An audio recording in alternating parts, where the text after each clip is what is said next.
पार माँ मोर मायारू देखे रहे तोला कुआं पार माँ।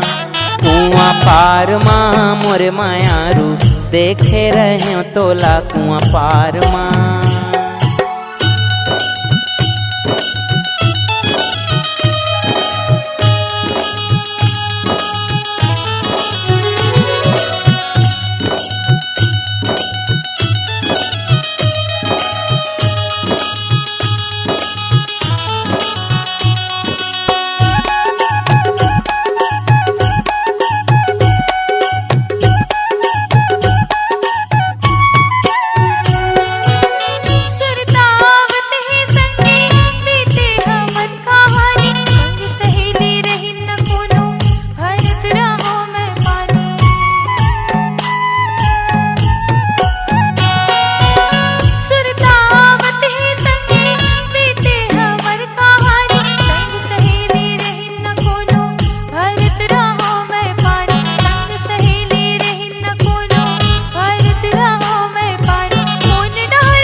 सुरता के कोठी के छबना देखत हूँ मैं खोले। देख देख के काली के बातें मनहा मोरे डोले।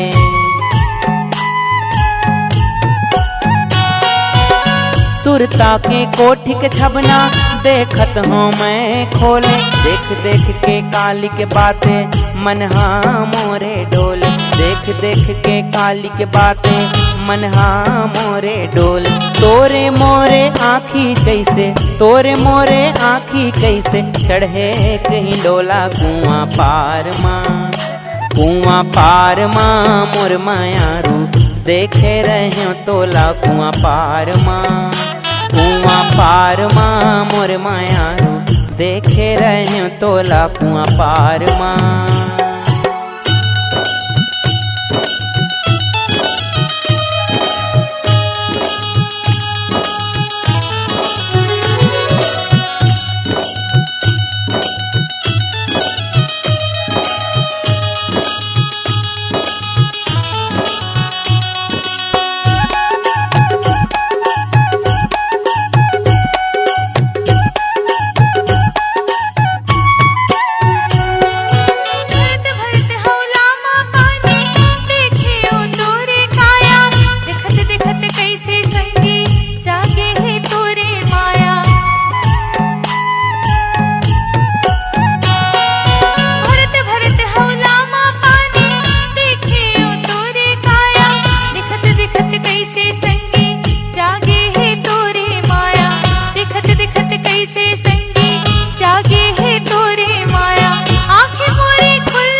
सरगले एक परिहा भारत रहीस है पानी। पाके आमा जैसे जेमा छलकत रहीस जवानी। भीतर सरगले एक परिहा धरत रहिस है पानी। पाके आमा जैसे जेमा छलकत रहिस जवानी।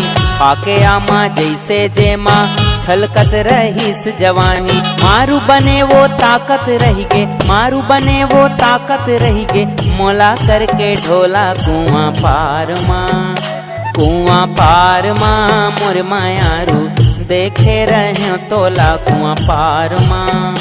कुआं पार माँ मोर करेजा देखे रहे तोला कुआं पार माँ। कुआं पार माँ मोर करेजा देखे रहे तोला कुआं पार माँ।